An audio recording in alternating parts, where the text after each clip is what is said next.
আদানির অর্থনৈতিক দুর্নীতি ও প্রতারণা এবং গত 18 মাস যাবৎ মণিপুরের হিংসাশ্রয়ী ঘটনায় প্রধানমন্ত্রী নীরব ভূমিকা পালন করছেন বলে অভিযোগ করেছেন কংগ্রেস সভাপতি আশিস কুমার সাহা।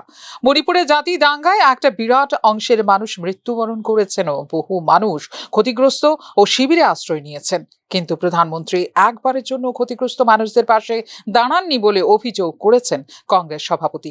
এছাড়া মোদি আদানির সখ্যতার কারণে দেশের মানুষ প্রতারিত এবং দেশে অর্থনৈতিক সংকট চূড়ান্ত পর্যায়ে পৌঁছে গেছে বলেও অভিযোগ করেছেন Ashis Kumar Saha.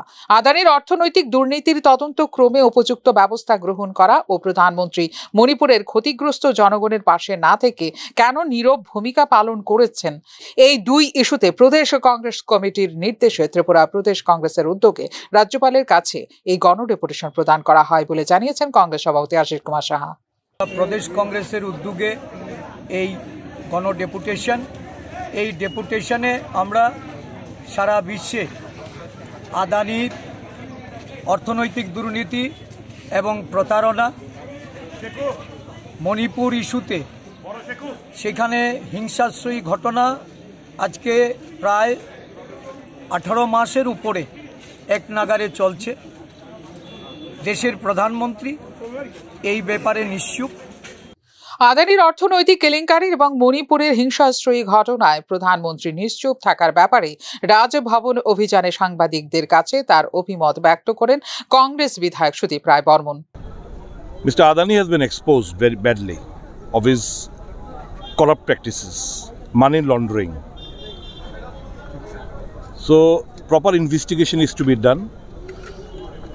The government is reluctant to form a joint parliamentary committee, nor is it accepting it to debate in the parliament, trying to safeguard the interest of this unholy person, corrupt person.